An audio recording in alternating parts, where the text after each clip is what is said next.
essence nécessaire.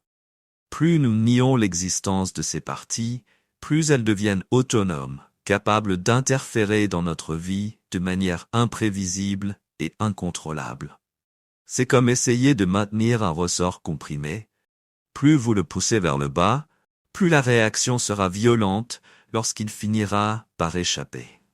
Par conséquent, développer la conscience de sa propre ombre n'est pas seulement un acte de courage, mais une nécessité pour éviter qu'elle ne devienne un obstacle insurmontable.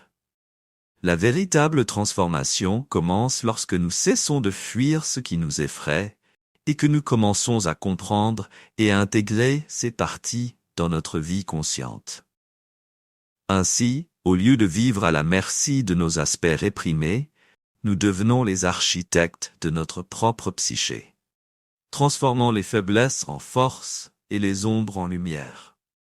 L'ombre, selon Jung, n'est pas une entité singulière, mais se manifeste sous différentes formes et couches. Au niveau le plus intime, nous trouvons l'ombre personnelle, qui représente le côté sombre et inconnu de notre propre personnalité. Ce sont ces qualités que nous préférons ne pas reconnaître en nous-mêmes. Peut-être une tendance à l'envie, un trait d'égoïsme, ou même des impulsions d'agressivité. Ces aspects sont réprimés, poussés dans les recoins de notre inconscient, car ils sont incompatibles avec l'image idéale que nous souhaitons projeter au monde. Cependant, l'ombre ne se limite pas à l'individu. Il existe aussi l'ombre collective, qui englobe les aspects sombres de la société et de la culture dans lesquelles nous vivons. Cette ombre collective peut se manifester de plusieurs manières. Dans la violence qui imprègne la société, dans les injustices que nous acceptons comme normales, ou dans les formes d'oppression que nous perpétuons sans les remettre en question.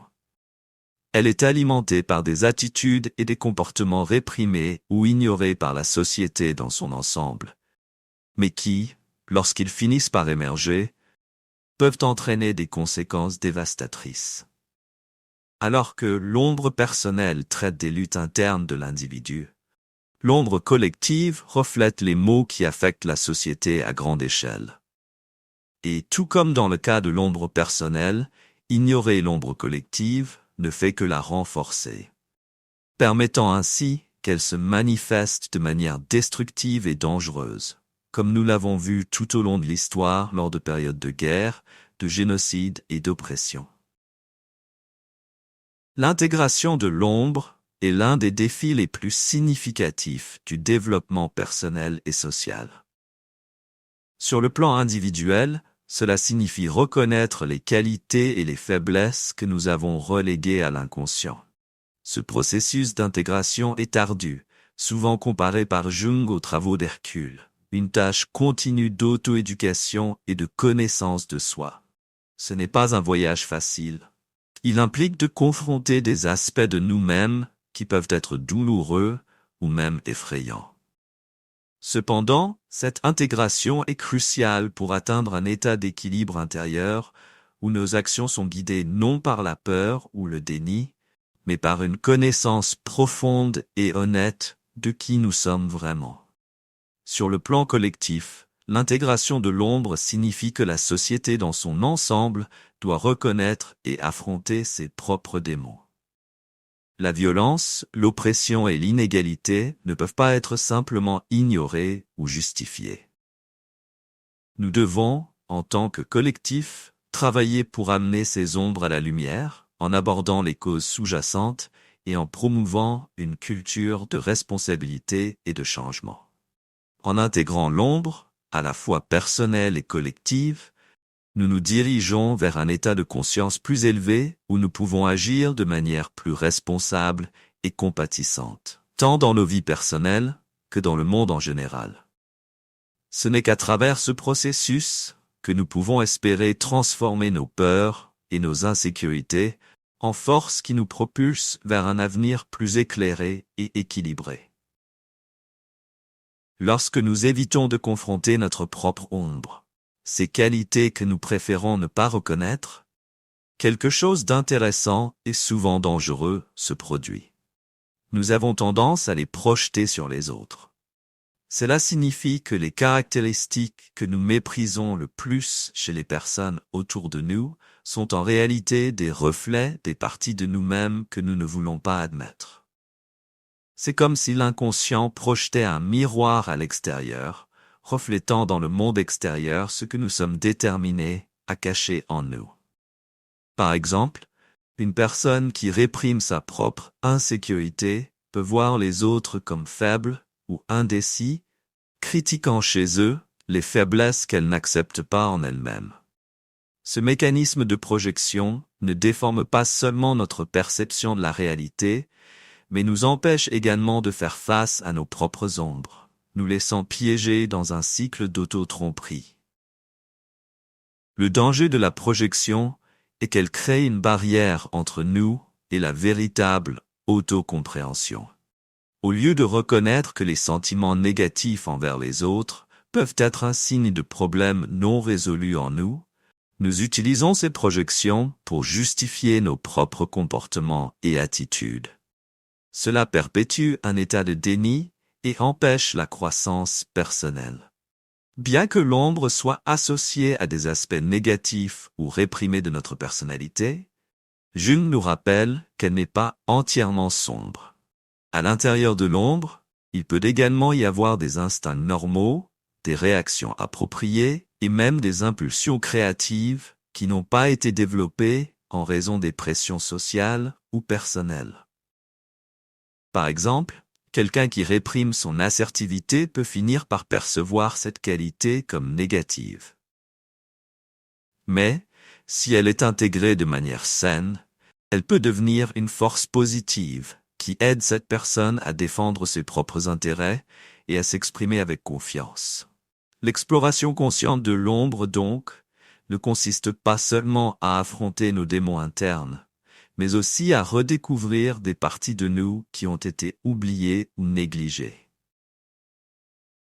Souvent, ce que nous trouvons dans l'ombre, ce sont des capacités et des talents qui, s'ils sont mis en lumière, peuvent enrichir notre vie de manière surprenante. Lorsque nous cessons de projeter et commençons à intégrer, nous commençons à voir que l'ombre contient des potentiels qui, s'ils sont explorés, peuvent nous aider à grandir. Au lieu de nous effrayer simplement par ce qui s'y trouve, nous pouvons découvrir que l'ombre contient en fait des clés pour une vie plus pleine et authentique. Cette intégration nous permet de transformer ce qui était auparavant une source de peur en une force qui stimule notre créativité, notre compassion et notre compréhension. Les rêves, selon Jung, sont l'un des endroits les plus courants où l'ombre se manifeste. Pendant que nous sommes éveillés, nous pouvons essayer de cacher ou d'ignorer les parties de nous-mêmes que nous n'aimons pas. Mais dans nos rêves, ces parties apparaissent souvent de manière directe et inévitable. L'ombre peut surgir sous la forme d'une figure menaçante, d'un ennemi, ou même comme une version déformée de nous-mêmes. Ces représentations oniriques fonctionnent comme un miroir, révélant ce que nous évitons de voir dans notre vie consciente. Dans les rêves, l'ombre agit comme un critique interne, soulignant les défauts, les insécurités et les aspects non résolus de notre psyché. Au lieu de traiter ces rêves comme de simples fantasmes, Jung suggère qu'ils sont des messages de l'inconscient, une invitation à confronter et à intégrer ces parties réprimées. En prêtant attention à nos rêves et en réfléchissant à leurs messages, nous pouvons commencer à mieux comprendre les aspects de notre ombre qui doivent être travaillés. Ignorer ou nier l'ombre peut avoir des conséquences dévastatrices. Lorsque l'ombre est réprimée trop longtemps, elle peut se manifester de manière destructive, que ce soit à travers des comportements impulsifs, des explosions de colère ou même des maladies psychosomatiques. L'énergie de l'ombre, si elle n'est pas canalisée de manière constructive, peut devenir autonome, agissant en dehors du contrôle conscient de l'ego. Une personne qui a toujours été fière d'être pacifique et gentille peut, en réprimant sa colère pendant des années, finir par exploser dans un acte de violence inattendu. Ces épisodes sont des signes clairs que l'ombre a été ignorée trop longtemps et qu'elle exige maintenant d'être reconnue. Jung nous avertit que le véritable danger réside dans le fait de permettre à l'ombre d'agir dans l'obscurité, hors de la portée de la conscience, où elle peut grandir et se renforcer jusqu'à ce qu'il soit impossible de l'ignorer. Dans le contexte de la société, l'ombre collective peut donner naissance à certaines des plus grandes atrocités de l'histoire. Lorsque les ombres personnelles s'accumulent, alimentant la peur, le préjugé et l'ignorance à grande échelle, le résultat peut être dévastateur. Des événements aussi horribles que les guerres qui ont eu lieu dans l'histoire de l'humanité sont des exemples clairs de la manière dont l'ombre collective peut se transformer en un mal absolu, une psychose de masse qui consume la rationalité et la moralité des gens. Jung nous enseigne que la réponse au mal, tant individuel que collectif, doit être une recherche inlassable de la connaissance de soi. Nous devons regarder à l'intérieur et assumer la responsabilité de notre ombre, plutôt que de la projeter sur les autres ou de permettre qu'elle se manifeste de manière destructrice. La connaissance de soi et la responsabilité morale sont nos meilleures défenses contre la répétition des erreurs du passé. Nous sommes arrivés à la fin de ce voyage à travers le concept de l'ombre, un territoire inconnu qui peut parfois sembler effrayant. Mais en explorant les recoins les plus sombres de notre psyché, nous découvrons que nous ne sommes pas définis uniquement par nos défauts et nos limitations, mais aussi par le potentiel inexploité qui réside dans l'ombre. En vous plongeant dans ce texte, vous avez franchi une étape cruciale vers la connaissance de soi. En confrontant et en commençant à intégrer votre propre ombre, vous suivez le chemin de la véritable transformation. Ce n'est pas une tâche simple, ni quelque chose qui se réalise du jour au lendemain. Mais avec chaque effort pour comprendre et accepter qui vous êtes vraiment, y compris les aspects que vous préférez ne pas voir, vous devenez plus entier, plus authentique. Et ce faisant, vous améliorez non seulement vous-même, mais vous contribuez également à un monde meilleur, où l'ombre, tant personnelle que collective, peut être reconnue, comprise et intégrée. Félicitations d'avoir eu le courage d'affronter l'obscurité en vous et d'avoir entrepris ce voyage d'autodécouverte et de croissance. Ce n'est que le début, mais c'est déjà un pas significatif vers le fait de devenir qui vous êtes vraiment.